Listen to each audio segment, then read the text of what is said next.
Hello everybody, NC4XL, North Carolina for extreme lovers.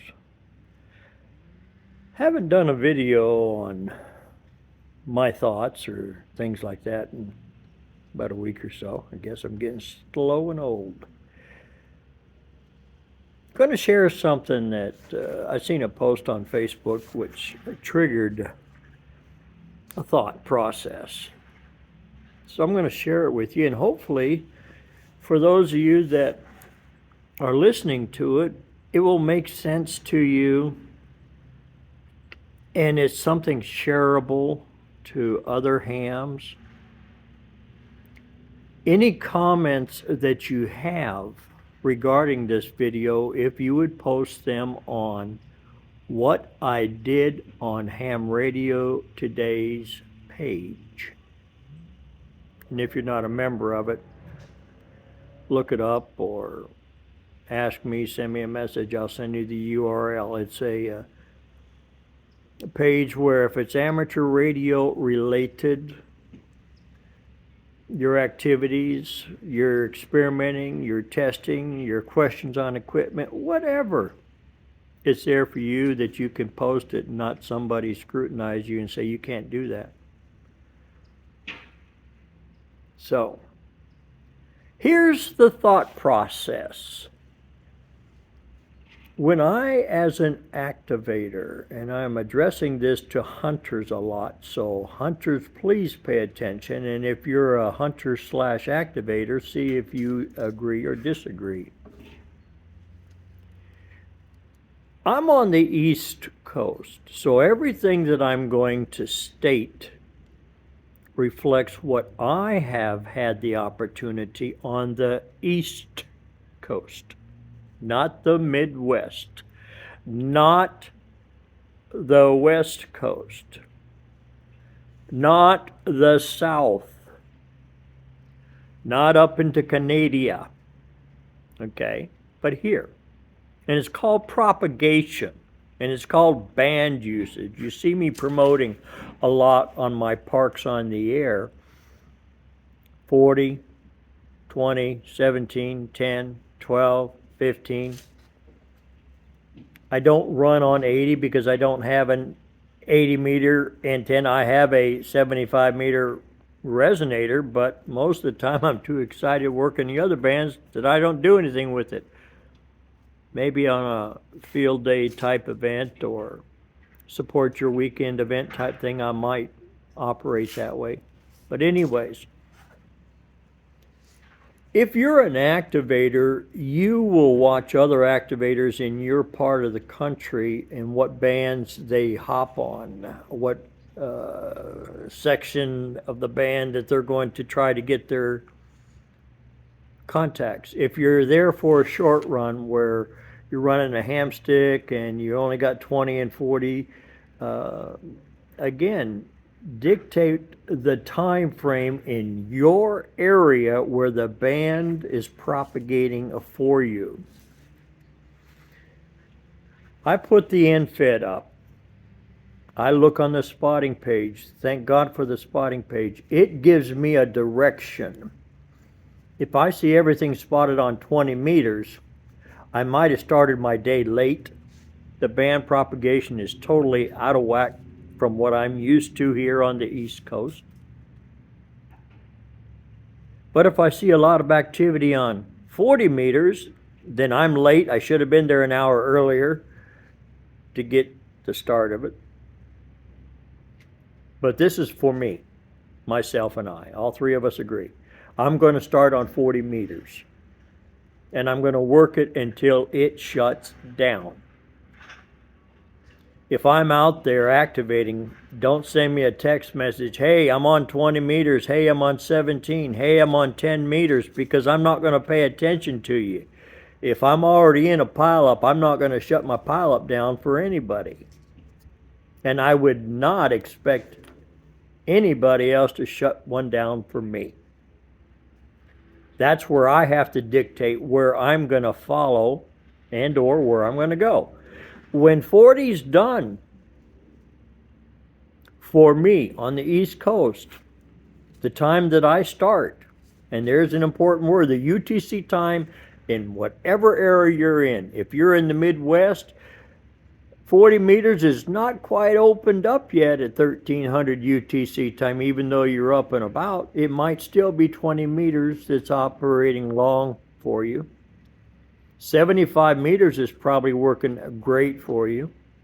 And if you're on the West Coast, from those that are on the West Coast and listening to them, and I'm saying west all the way to Hawaii and Alaska, 40 meters inhales at that time of day. But there's better times a day that those bands are functionable. It's learning as an activator what band to start on and work the bands accordingly. After 40, I'm going to 17. That's me, myself, and I. That's what I do. I go to 17 meters. I'll try to tell people I'm going to 17. I want them to get their 17-meter antenna tuned up. Most folks don't have an antenna set up for 17.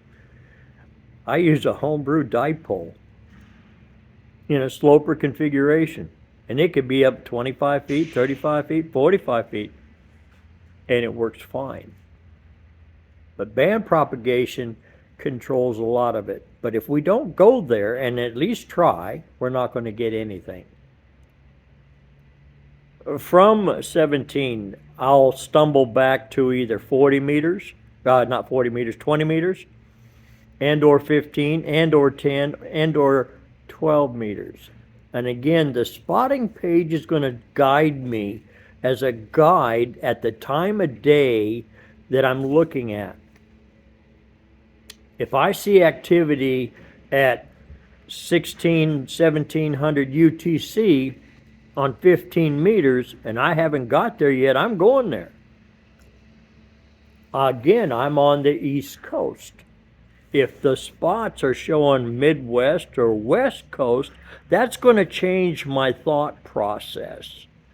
So it's more than just jumping on a band and running, although that's what we do. I'm going to go and try to create some activity on 17 meters, or on 15 meters, or on 12 meters, or on 10 meters. The time of day has an effect. The band propagation, the gray line has an effect. Those are things you learn over time. If you'll take that spotting page and you'll look at it a little bit more detail instead of there's a call sign, there's a frequency, and go work them. Look at the part of the country that is being activated. And when people put in the comment section a signal report, that gives you somewhat of an idea compared to where you're at. As a hunter, you can only hear sometimes one side of a contact. That's the activator. That's all you hear. You don't hear 35 other people trying to contact them. Be respectful. And where I'm going with that is don't repeat your call 4, 5, 6, 7 times in a row hoping that he hears you or she hears you.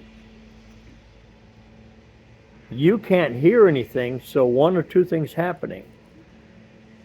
Nobody's calling, and you're not getting there, or there's several people, and propagation, even though you're hearing 5.9, is not good for you and that party.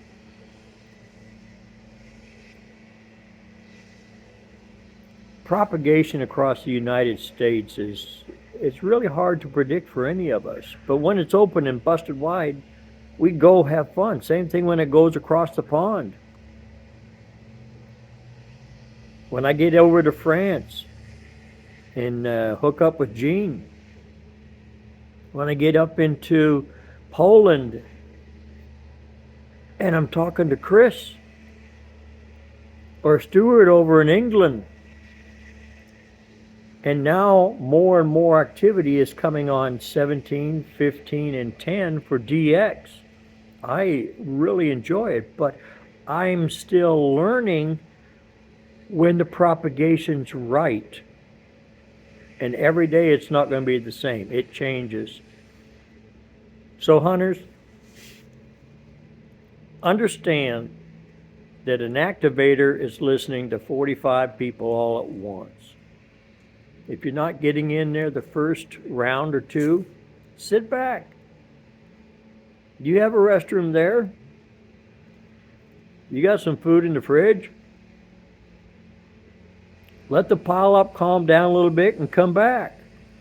Propagation may change. It may get worse and you don't hear them at all. And I'll share a side of that.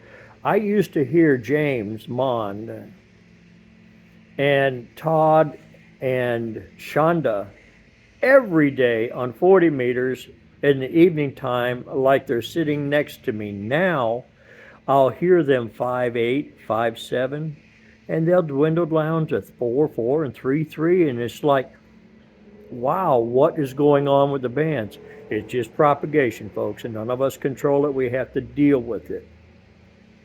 Getting mad at it and calling 4 or 5 times in a row trying to get somebody's attention is not very good etiquette, but I can't control you. I can only take care of me, myself, and I.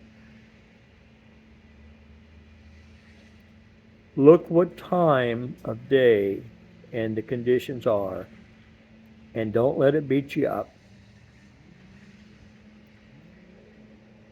Propagation, the activator does not control.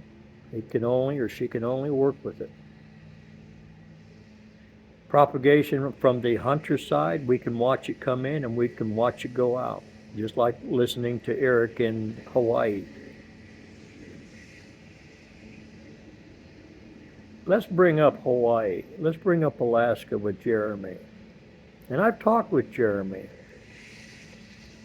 And reading what Eric is posting, it's this side of the United States don't seem to understand that, hey, their propagation is totally out the window. Everything I've said doesn't mean nothing because they are there.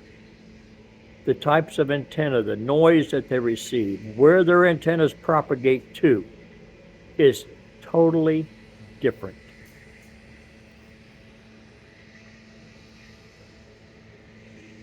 Ham alert I use when I want to get a hold of Eric, or if I'm working for select people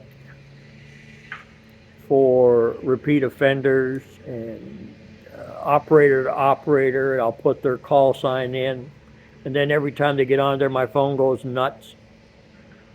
But at least I know that the party or parties are there. Okay? But propagation for us here on the East Coast is not the same as the Midwest. Not the same as is on the West Coast. Tim, up in California, when 40 meters is just having a ball at 1600, he barely hears anything except music. So again, we're going back to the same thing. Every area is different. Propagation is different. So understand when you're trying to work an activator, they're doing the best that they can. And as a hunter, if your amplifier is not getting there, wait a while. Try again. Enough of my thoughts and process.